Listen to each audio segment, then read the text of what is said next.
Good morning, everyone. My name is Sheifumi Bangboye. I'm in Abeokuta,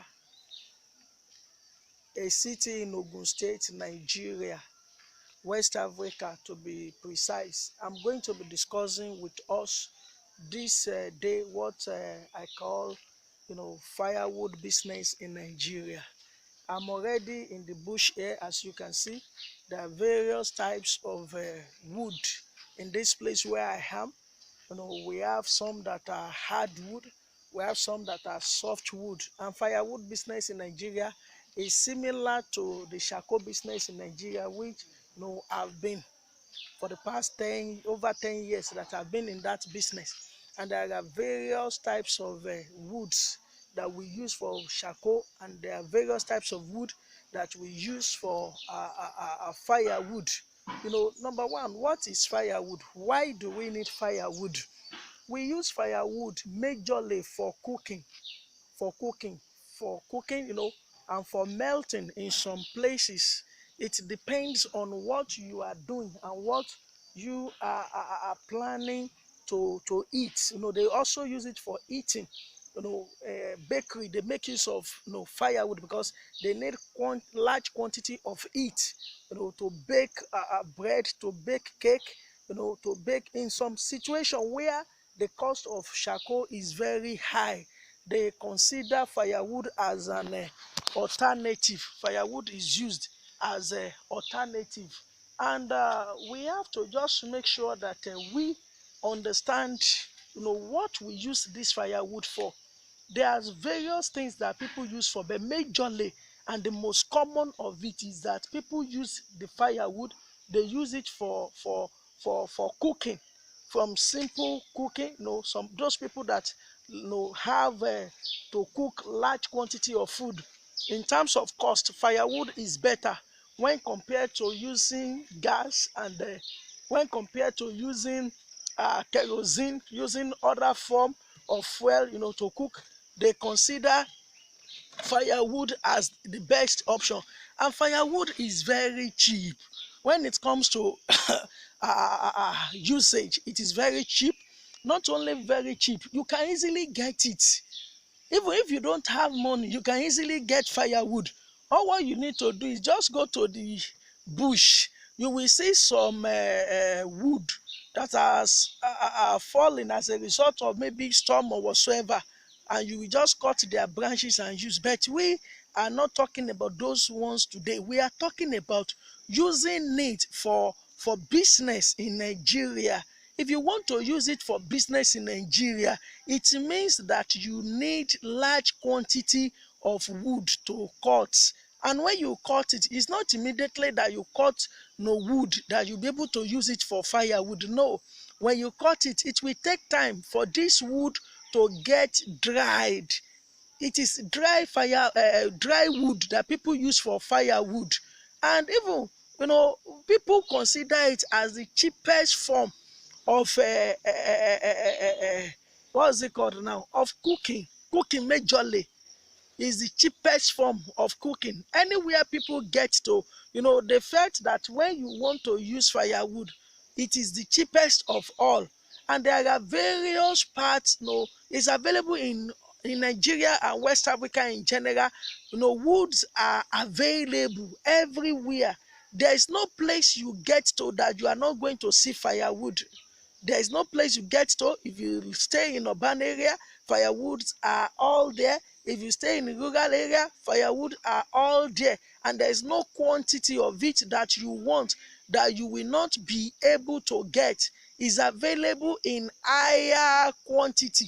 Anywhere you get to, anyone know that you want to use it for, firewood is available. Is very much available. In fact, when people want to cook for a large number of people, they consider firewood as the best option because it's going to cut down the price of cooking.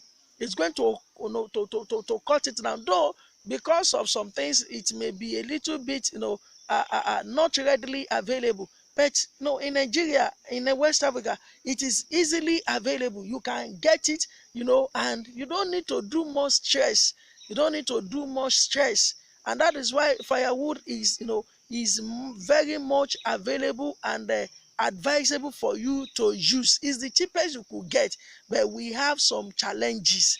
And one of the challenges of those of us in firewood business is government policy. Government, they have what we call a law against felling of wood in this country. So they said that when you fall any wood, when you cut any wood, you must plan to plant the wood back, the tree.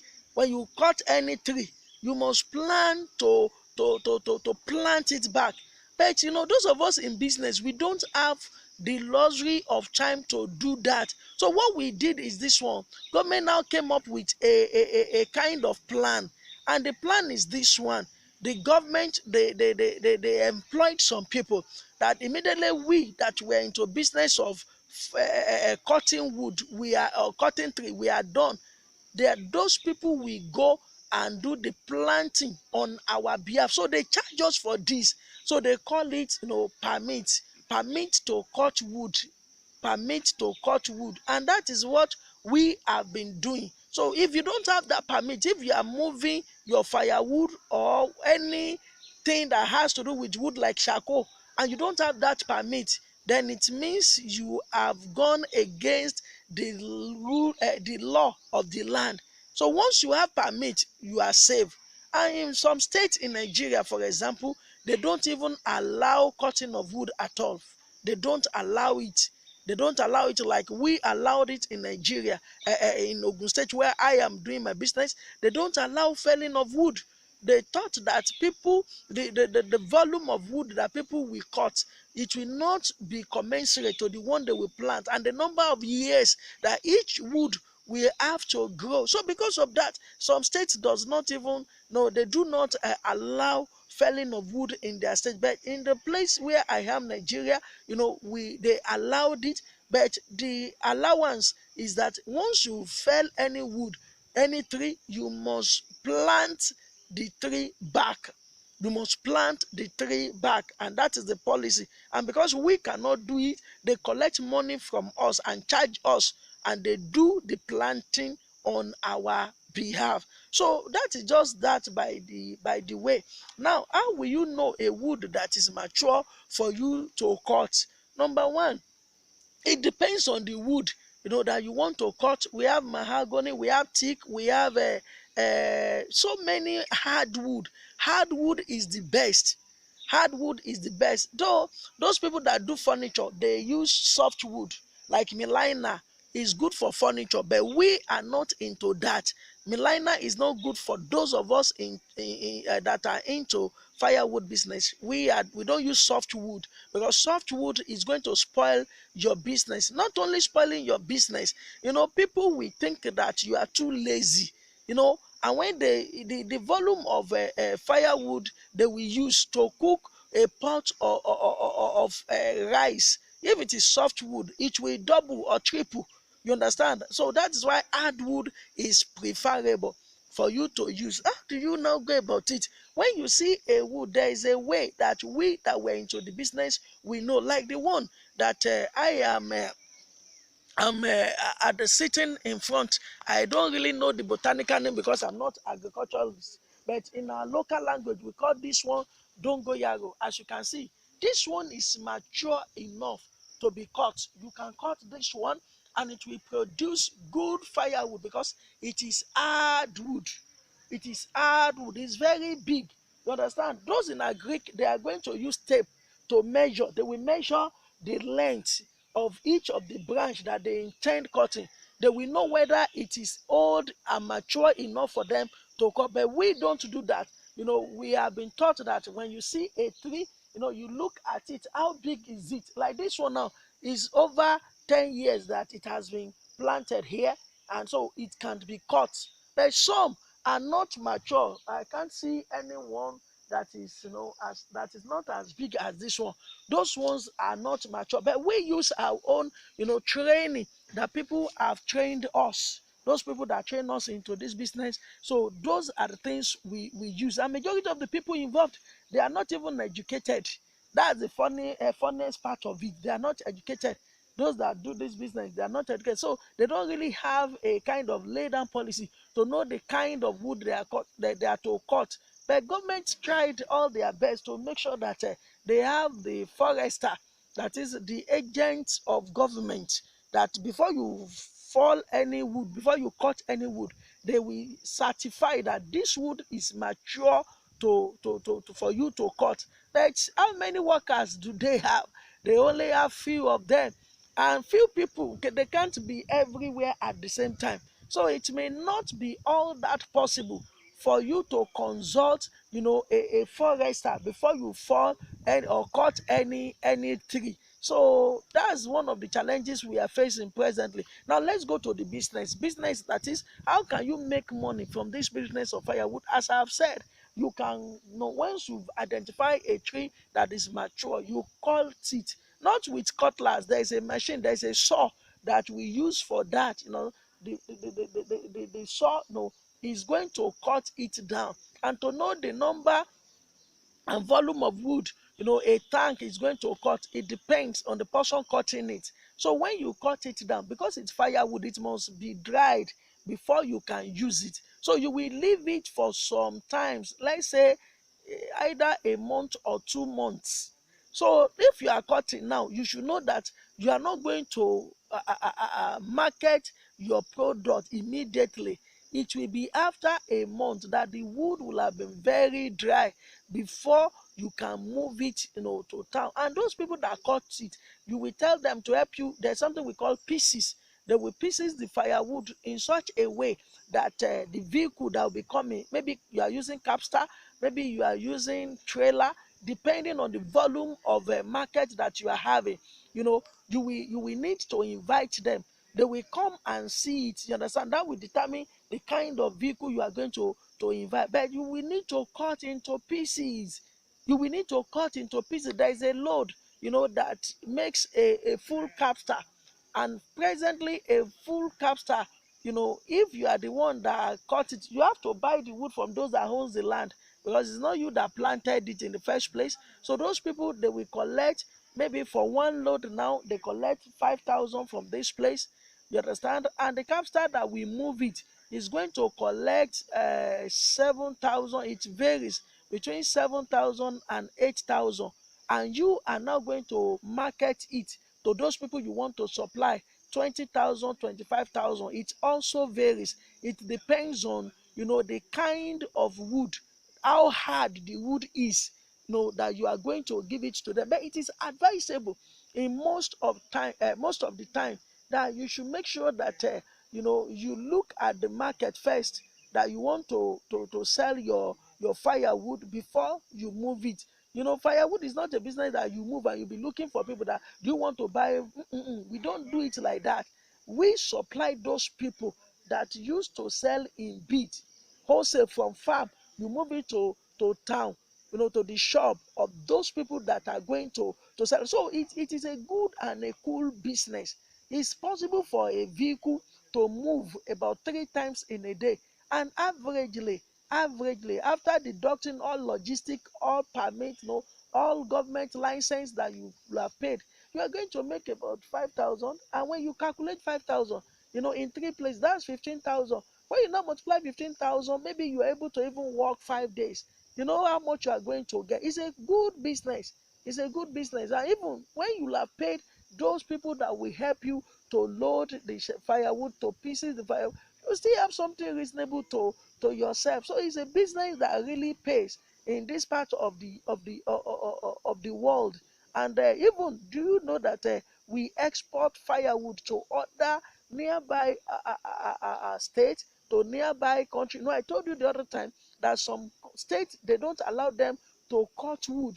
So we import, we export rather from here to those states. We export the firewood to those states. Apart from exporting the firewood to those states, we also do something. We also export out of the country.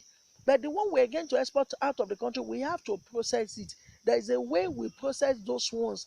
And, it must be well processed in such a way that the container that we take it it will just no, we're going to weigh it.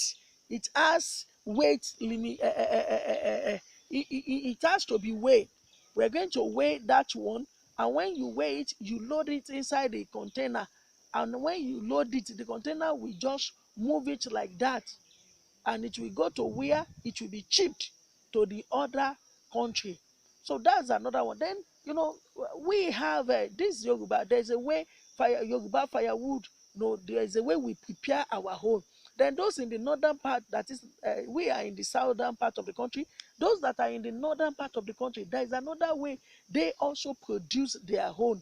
Their own is different from our own. I'm going to be sending the clips of all these things, after this broadcast, to us. You will see it. The one they produce, they will, they are going to cut it. They are going to cut it. After it is dried, they will now send it. Something that is dried, they will send it to, to where they are going to keep it, like warehouse. So it is those people that now need it that will now go there with capstar. They will now load it. When they load it, after it is loaded, they will come back and start tying it, in small, small pieces, in small, small units that somebody can sell. Now, like their own now, they do a unit, a small unit for 250, and those people that are selling it, they sell it for 300. So they make a profit of 50 naira on a unit. And in a day, it is possible to sell maybe 20 units, 50 units, most especially during festive period. They sell and market so much, to the extent that, in fact, they themselves cannot imagine the kind of gain they are making on it. They themselves cannot even imagine, the kind of profit they are making on it. I know of a man that, I'm not into that one, the one from the north. I only market the one from the south here. Those ones we caught, from the farm here, from the bush here. You understand? I'm transport. But the one the northerners, they do. I know a man that has been involved in that business for so many years, and he has used it to send all his children to higher institution. Not only that, he used it to build houses. So it's a business that pays. It is a business that pays. But any business you do, you have to consider the government policy. And government policy in most cases is not favorable to the businessmen. In most cases, government policies are not, they are not favorable to businessmen. And that is why at times, we used to go and meet government and discuss with them on how to go about it, that it will not really affect our business. It will not really affect our business. So everyone that wants to go into this business, you need a capital. Let me say initial capital of 100,000 to start. If you want to start small, then you will keep increasing it. It will keep increasing. It will keep increasing over time. Over time, it depends on you. If you can just do it in such a way that you will not take anything out of it, in the first 6 months, you can double your capital. If you start with 100,000, you can get 200,000. As your, I'm not talking of gross profit now, I'm talking about net profit. It's something you can do, and in 6 months, 6 months is even too much. You'll have gotten double of whatsoever you invested. After, it depends on the rate at which you do your business. How do you now get customer? As I've said, this is what people use every day. You do your marketing by yourself. Even the one outside the state, you do your marketing by yourself. There are various forms of channels that you can use, for this business. You have the social media. In fact, the social media has been helpful these days. Most people use the social media for their marketing. It does not cost you anything. Just post it on your wall that you are into firewood selling. So those people that are interested, they will see it there. It's not only seeing it there, they are going to contact you because you are going to put your contact there. And that is just one of it. Number two way of doing the marketing is visiting those people that are into the business. You have to just make sure you go out of your shed. You don't stay at home. You're a businessman. You should know how to market whatsoever you sell. In fact, somebody was telling me something the other time. He said he can market anything. So you have to just make sure you market your products. So go to those people that sell in bits as a businessman, if you really want to make more money from this, you don't sell like those people. You go into the bush and cut, you understand, move to them. You are the one that will be enjoying most because your time will not be tied down. Those people that sell in bit and in unit, their time will be tied down before they sell one to one. No, no, no, no, no, no, no. You don't do that if you want to really make money and you are serious about the business. You don't do that. You look for those people that sell in units. You now come to the farm. You come with your capstar, you come with your pickup, you come with your trailer, and move it to them and supply them. It is when you do that you can make much money from this. You don't just sit down. You go everywhere. Go to a bakery that are making use of, no, go to companies that use what's it called, fire to melt their product, like steel companies, metal companies. You visit them and find out. Tell them you can supply. You can supply this thing. And once you have done that, they will give you at least a trial. They will firstly give you a little product, a little what's it called, offer. And if you did not disappoint based on your specification, you know then they will be doing business with you. You have so many competitors too, that you have to just make sure that you don't allow your price to be too high. You don't need to do that. Then, do we have association for this? We do have. In Nigeria, there is hardly anything you do that you don't have association. And if you don't belong to that association, there may be a problem. They may disturb your market in transit. They may disturb you. So you must belong to an association of those people that sell firewood. I'm not talking of those in town. You understand? You must belong to the association, because individually, what you can achieve individually, the association, you understand, will be able to achieve much more better. So it's better for you to join the association, because without the association, there is limitation to what you can do. Individual may not be able to fight the government, but association will rise to you. If you have any challenge, maybe your product is being hijacked by government official due to one thing or the other, is the association that will rise and fight for you, because you belong to the association. If you don't belong to the association, you may lose such a thing. It has happened, though I've never lost, but there are so many of my friends, they've lost their truck to government, and the government could not do anything, and because they don't belong to the association. And that is why you have to just make sure that you belong to an association, a viable association, you understand, that is relating with government too every time. That is relating with government too every time. And I believe with the little things I've been able to share with you on this broadcast, if truly you are genuinely interested in firewood business, you should be able to do it. So till I come your way again next time, just keep doing your business right. Thank you so much. God bless you.